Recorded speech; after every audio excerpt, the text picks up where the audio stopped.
Como ya habíamos visto en los videos anteriores, ya hemos creado nosotros los distintos programas en Verilog y VHDL para un diagrama de estados. Ahora lo vamos a hacer en WinQPL y para esto vamos a seguir los mismos principios que habíamos visto en los videos anteriores. Dicho de otra manera, vamos a hacer una máquina por mili y una por mur, del ejercicio que ya previamente habíamos mostrado. Como podemos ver ahora, estamos en el espacio de trabajo de WinQPL. En este caso nosotros ya hemos creado nuestro proyecto, se llama Example 6, haciendo referencia al tema que estamos viendo ahora, y estamos usando el dispositivo G22B10. Es una GAL 22B10, es decir, con 22 pines. Muy bien, lo primero que vamos a hacer es, acá tenemos 3 entradas, ¿ok? Entonces, la primera entrada la vamos a poner siempre en 1, porque esta va a ser nuestro reloj. Muy bien, a partir de esto, la segunda entrada y la tercera entrada ya van a ser las entradas con las que opera nuestra máquina de estados. En este caso vamos a crear una máquina de mili. Por lo tanto, en cualquiera de los dos casos, yo voy a tener X0 y X1.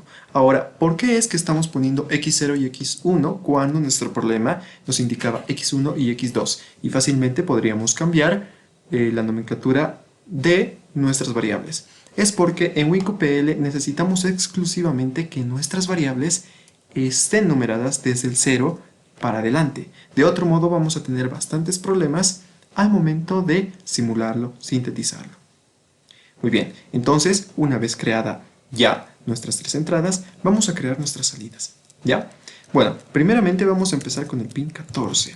El 14 para nosotros va a ser estado 0. Luego el 15 y luego el 16. Para finalmente en el 17 nosotros tener nuestra salida F. Ahora, ¿por qué es que tenemos este estado 0? Aquí vamos a crear un estado 1 y un estado 2. Ya, ¿por qué tenemos estos 3 estados? Recordemos que en Verilog nosotros hemos utilizado un vector de estados, el cual estaba formado, es decir, estaba numerado por 3 bits. ¿Por qué? Porque teníamos 5 estados que participaban. En este caso nosotros tenemos también 5 estados que van a participar, por lo cual ahora nosotros tenemos que programar estos estados. Entonces, para esto nosotros vamos a llamar a esto nuestra máquina de Moore. ¿Listo?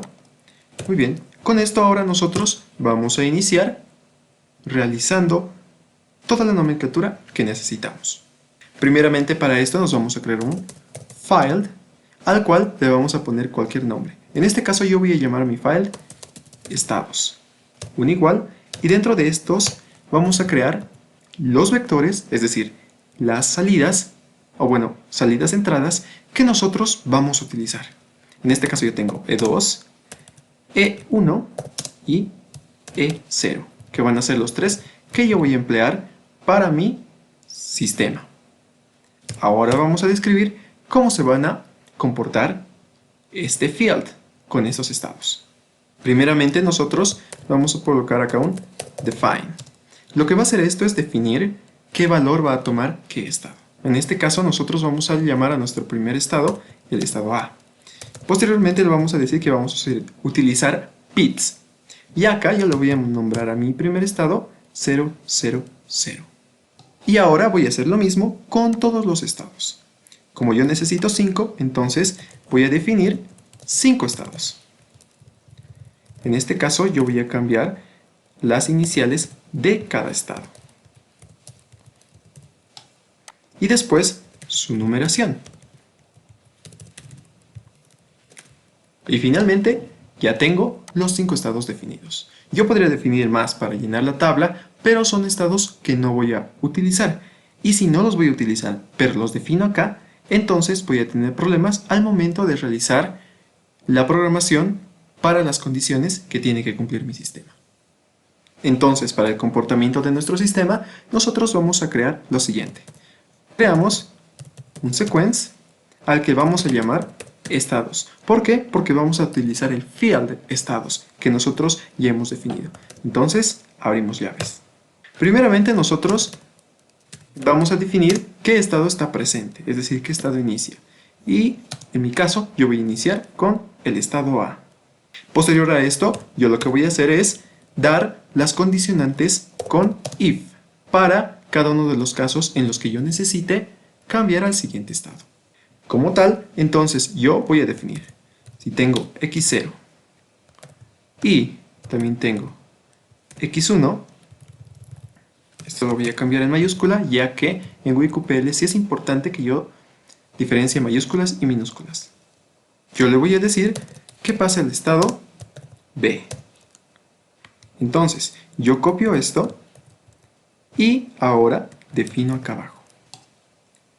Pero, recordemos, ahora yo le estoy diciendo, si la entrada x0 y la entrada x1 acá arriba son negadas, es decir, son 0, 0, entonces el siguiente estado es B. Si la entrada x0 y x1 son las dos en 1, entonces el siguiente estado va a ser B.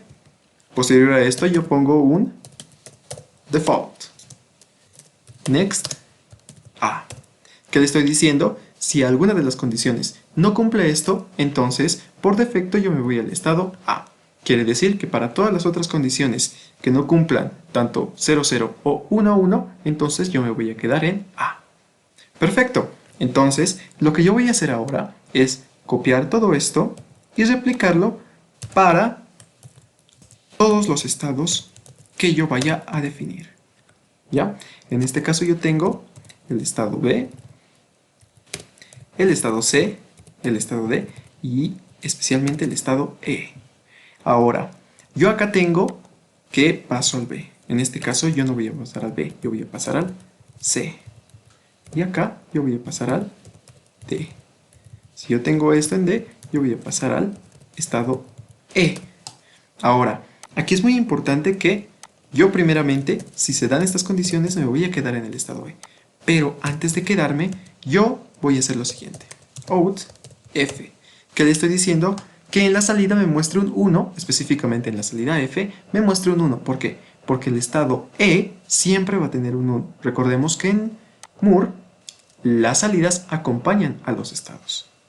Y finalmente, yo ya tengo mi programa. Entonces, cierro la llave y guardo mi programa. Ahora voy a ejecutarlo. Lo ejecuto. Me salen 6 advertencias que en este momento no les vamos a dar importancia, pero me sale 0 errores. Con lo cual ya ha generado mis archivos y yo ya puedo trabajar con ese sistema. Entonces la máquina de Moore está correctamente creada. Ahora bien, ¿qué es lo que yo necesito para tener una máquina de Mealy? ¿Ya? Como en los casos anteriores, yo directamente voy a tocar aquí y voy a retocar mi sistema para que funcione como una máquina de Mealy. Recordemos, para una máquina de Mealy no necesito 5 estados, necesito 4, por lo cual voy a eliminar el estado E y su comportamiento. Ahora acá hay un problema.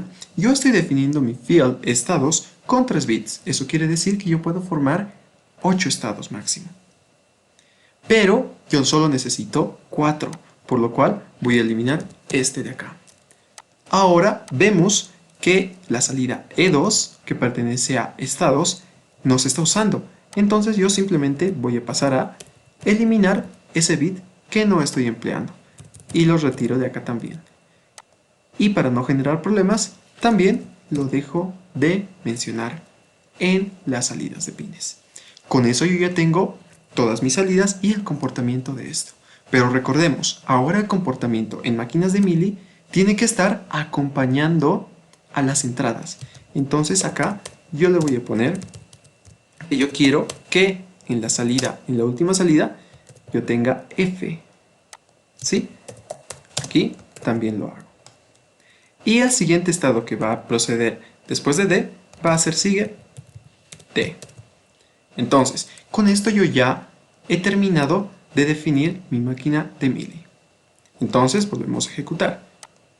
Y como vemos nos sale 6 advertencias, pero 0 errores nuevamente. Y ahora yo ya tengo mi máquina de Mealy. Eso es todo por nuestra clase de hoy. Muchas gracias por verme y no olvides suscribirte.